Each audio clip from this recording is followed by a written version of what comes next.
Welcome to your study destination. तो चलिए business studies का चैप्टर 1 स्टार्ट करते हैं। और अगर आपने पार्ट 1 एंड पार्ट 2 अभी तक नहीं देखा है तो उसका लिंक आपको डिस्क्रिप्शन में मिल जाएगा। आज की क्लास में हम बिजनेस के ऑब्जेक्टिव्स एंड बिजनेस रिस्क को समझने वाले हैं। तो सबसे पहले समझते हैं बिजनेस के ऑब्जेक्टिव्स। ऑब्जेक्टिव्स का मतलब होता है उद्देश्य, यानी कि अगर हम कुछ काम कर रहे हैं तो उसके बदले में हम क्या चीज एक्सपेक्ट कर रहे हैं। तो ऐसे ही अगर एक बिजनेसमैन किसी भी बिजनेस में कैपिटल इन्वेस्ट करता है तो वो चाहता है उसको कुछ रिटर्न मिले उस कैपिटल एम्प्लॉयड पे। यानी कि अगर उसने पैसा इन्वेस्ट किया है तो वो रिटर्न चाहता है in the form of profit.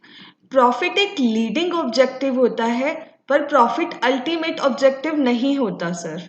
Business करने के बहुत सारे ऑब्जेक्टिव्स होते हैं जिसमें से एक एसेंशियल ऑब्जेक्टिव प्रॉफिट होता है। अब प्रॉफिट एसेंशियल ऑब्जेक्टिव किस लिए है? वो इसलिए क्योंकि वो सोर्स ऑफ इनकम है। एक बिजनेस पर्सन के लिए सोर्स ऑफ इनकम क्या होता है? प्रॉफिट। क्योंकि अगर वो बिजनेस कर रहा है तो रिटर्न किस फॉर्म में मिलेगा? In the form of profit. दूसरी चीज प्रॉफिट क्या है? Source of finance.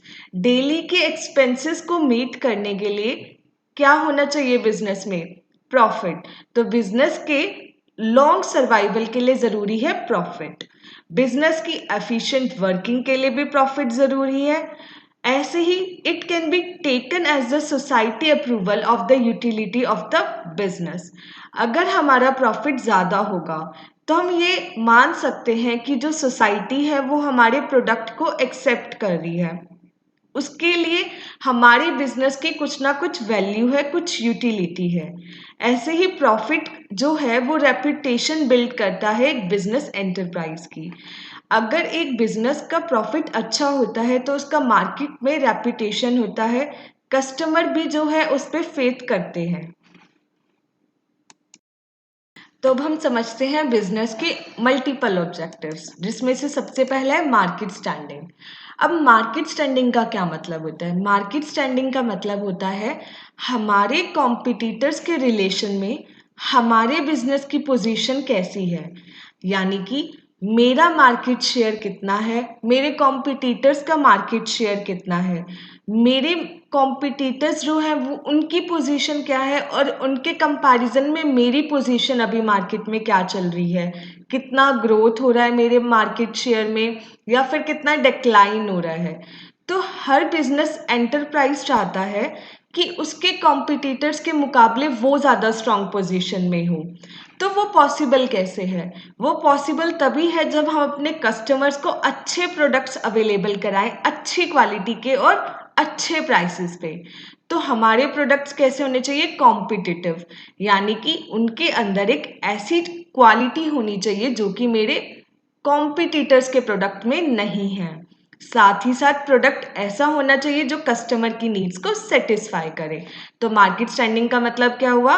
Market standing means position of an enterprise in relation to its competitors, कि हमारे कॉम्पिटिटर्स के मुकाबले हमारी पोजीशन मार्केट में कैसी है। तो वो कैसे पॉसिबल है? जब हम कॉम्पिटिटिव प्रोडक्ट्स अवेलेबल कराएंगे अपने कस्टमर्स को और उनकी नीड्स को सेटिस्फाई करेंगे। अब नेक्स्ट पॉइंट है इनोवेशन। इनोवेशन का मतलब क्या होता है? नई मेथड्स और नए तरीके। और इनोवेशन पॉसिबल कैसे है?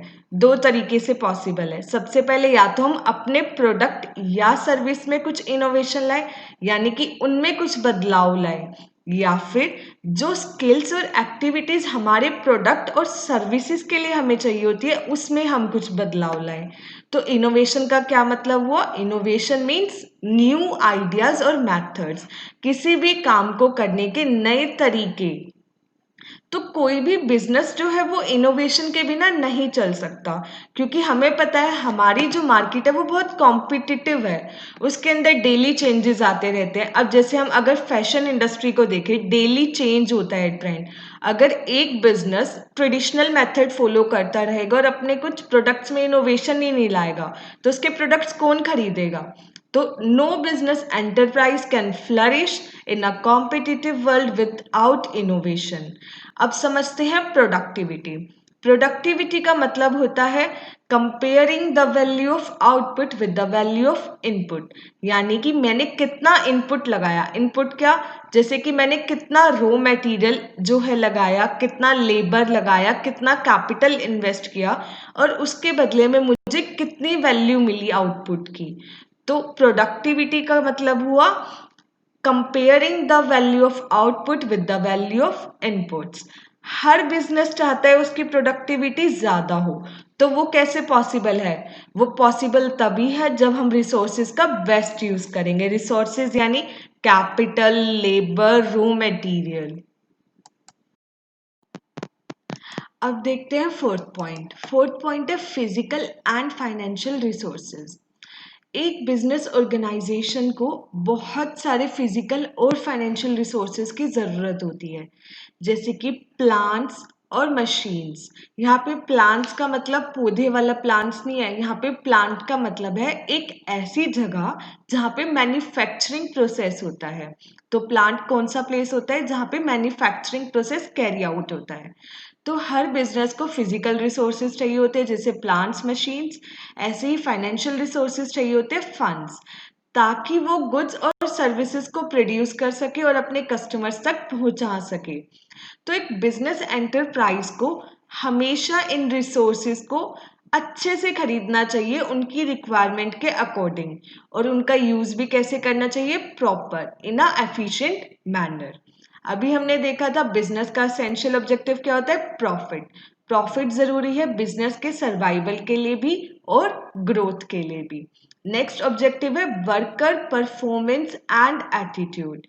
हर बिजनेस का ऑब्जेक्टिव होना चाहिए अपने वर्कर की परफॉर्मेंस को इम्प्रूव करना, क्योंकि अगर वर्कर की परफॉर्मेंस अच्छी होगी तो प्रॉफिट अपने आप बढ़ेगा और प्रोडक्ट की जो क्वालिटी है वो भी बहुत अच्छी होगी, कस्टमर भी सेटिस्फाई होंगे। तो हमें क्या कोशिश करनी चाहिए कि हम वर्कर्स को एक प्रॉपर वर्किंग कंडीशन अवेलेबल करा सकें। अब नेक्स्ट पॉइंट है सोशल रिस्पॉन्सिबिलिटी। हमने देखा था फर्स्ट पार्ट में कि हम बिजनेस से बहुत सारे रिसोर्सेज लेते हैं, तो हमारी भी रिस्पॉन्सिबिलिटी होती है कि हम अपने सोसाइटी को भी उसके बदले में कुछ दें। तो हमारा जो ऑब्जेक्टिव होता है वो सोशल रिस्पॉन्सिबिलिटी भी होता है, जिसका मतलब होता है obligation of business firms to contribute resources for solving social problems and work in a socially desirable manner। जैसे कि अगर एक फैक्ट्री एक वाटर प्लांट के पास है या एक रिवर के पास है, तो उसको इस तरीके से काम करना चाहिए कि जो रिवर का वाटर है वो पॉल्यूटेड ना हो, क्योंकि अगर उसकी वजह से रिवर का जो पानी है वो पॉल्यूट हो रहा है, कंटामिनेट हो रहा है, तो यानी कि वो अपनी सोशल रिस्पॉन्सिबिलिटी को फुलफिल नहीं कर रहे हैं। Next point is manager performance and development. एक मैनेजर जो है उसका बहुत इंपॉर्टेंट रोल होता है एक बिजनेस ऑर्गेनाइजेशन में, क्योंकि सारी बिजनेस एक्टिविटीज को कैरी आउट करना और उनके बीच में कोऑर्डिनेशन जो है उसको मैनेजर्स देखते हैं। तो मैनेजर के लिए हमें अलग अलग प्रोग्राम्स जो है अवेलेबल करने चाहिए, जिससे कि मैनेजर्स जो है मोटिवेट हों, और हमें उनके लिए कुछ ट्रेनिंग सेशंस भी करने चाहिए जिससे कि उनकी जो स्किल्स है वो भी इम्प्रूव हो। अब हम समझते हैं बिजनेस रिस्क। बिजनेस रिस्क का मतलब होता है पॉसिबिलिटी ऑफ इनएडिक्वेट प्रॉफिट और even losses due to uncertainties और अनएक्सपेक्टेड इवेंट्स। बिजनेस रिस्क का मतलब होता है कि या तो प्रॉफिट्स जो है वो सफिशिएंट नहीं होंगे, या फिर हो सकता है हमें नुकसान ही हो जाए बिकॉज ऑफ अनसर्टेनिटीज और अनएक्सपेक्टेड इवेंट्स। जो इवेंट्स हमारे कंट्रोल में नहीं है, जैसे कि अर्थक्वेक आ गया या फिर कुछ भी ऐसी नेचुरल कैलेमिटी हो गई जो हमारे कंट्रोल के बाहर है, या फिर हो सकता है कोई इवेंट जो आज फेवरेबल है वो कल अनफेवरेबल हो जाए, तो हो सकता है हमें प्रॉफिट सफिशिएंट ना हो या फिर हमें नुकसान हो जाए। जैसे कि हम एग्जांपल लेते हैं कि एक प्रोडक्ट की डिमांड कम हो गई, किस लिए, क्योंकि कंज्यूमर्स का जो टेस्ट था वो चेंज हो गया। जैसे कि आज कस्टमर अलग तरीके का प्रोडक्ट चाहता है और कल वो डिफरेंट तरीके का प्रोडक्ट चाहता है, जैसे कि फैशन इंडस्ट्री में हम कह सकते हैं, या फिर जो कंपटीशन है मार्केट में वो बहुत ज़्यादा बढ़ गया है, तो उसकी वजह से हो सकता है प्रोडक्ट की डिमांड बहुत ज़्यादा कम हो जाए। अब रिस्क दो तरीके के होते हैं, पहला होता है स्पेक्युलेटिव रिस्क, दूसरा होता है प्योर रिस्क। स्पेक्युलेटिव रिस्क में होता है हो सकता है प्रॉफिट हो जाए, हो सकता है नुकसान हो जाए, यानी कि दोनों पॉसिबिलिटीज होती है, पॉसिबिलिटी ऑफ गेन भी as well as possibility of loss भी। स्पेक्युलेटिव रिस्क जो है वो मार्केट कंडीशंस की वजह से होते हैं, जैसे कि हो सकता है कि डिमांड और सप्लाई में कुछ चेंजेस आ जाए, आज ज़्यादा डिमांड है कल डिमांड ना हो, आज हम ज़्यादा सप्लाई कर रहे हैं मार्केट में, कल हो सकता है हम किसी वजह से सप्लाई कम कर पाए, या फिर प्राइस में कोई चेंज आ गया, या फिर फैशन में। तो स्पेक्युलेटिव रिस्क वो रिस्क होते हैं जिसमें पॉसिबिलिटी होती है गेन की भी as well as of loss. ऐसे ही अब हम समझते हैं प्योर रिस्क। प्योर रिस्क में सिर्फ बात होती है लॉस की, या तो नुकसान होने के चांसेस है या फिर हो सकता है नुकसान हो ही ना, जैसे कि फायर के केस में, थेफ्ट के केस में, या फिर स्ट्राइक के केस में, या तो नुकसान होगा ही होगा या फिर बिल्कुल भी नहीं होगा। अब देखते हैं nature of business risk.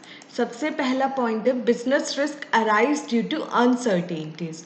Business risk किसकी वजह से होता है? जो इवेंट्स हमारे हाथ में नहीं होते, अनएक्सपेक्टेड इवेंट्स की वजह से, जैसे कि natural calamities like earthquake, change in demand and prices, change in government policies, जैसे कि टैक्स के रेट बदल दिए, इम्पोर्ट ड्यूटी के रेट बदल दिए, या फिर प्राइसेस में कुछ चेंज आ गया।